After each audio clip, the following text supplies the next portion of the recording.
Today's topic and speech is I picked a speech on my personal experience, and what not more to talk about as a personal experience than my marriage. A memory that just keeps building memories upon memories. I can always remember that day when I looked up and see my wife walk down the aisle. What a special memory that was, and a special moment. I want to talk about three aspects of it. One would be the journey. Two would be why is it so hard? And then I want to talk about my conclusion. So I would like to, the journey, when we first get married, we build such memories together. We have arguments, laughter, there's good times, there's bad times, there's ups and downs, but that's the journey of marriage. Sometimes it's hard. You get in arguments, it's just like your relationship with Christ.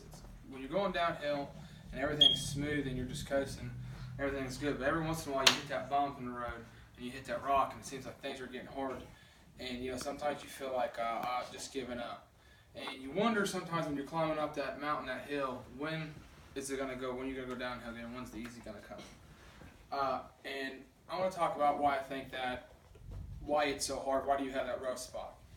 I want to use a Bible verse real quick. In Genesis 2, verse 21, it says, "Therefore shall a man leave his father and his mother, and shall cleave unto his wife, and they shall become one flesh." I think that's the biggest thing when you first get married is, you become one. It's no longer I, it's no longer me, but you have to learn to adapt to the other person. You have to learn to look at that person's views. How was they growing up? How would they want to do this? It's not just about you, but it's about together you're one. It's us, no longer I. It comes the same way with our relationship with Christ, Sometimes when you first, it's so hard because it's no longer me, but it's you, it's God.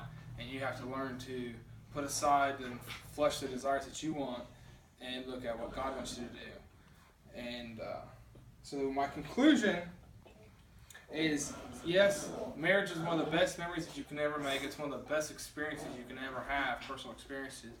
Yes, it is hard at sometimes, but don't give up. Always keep going.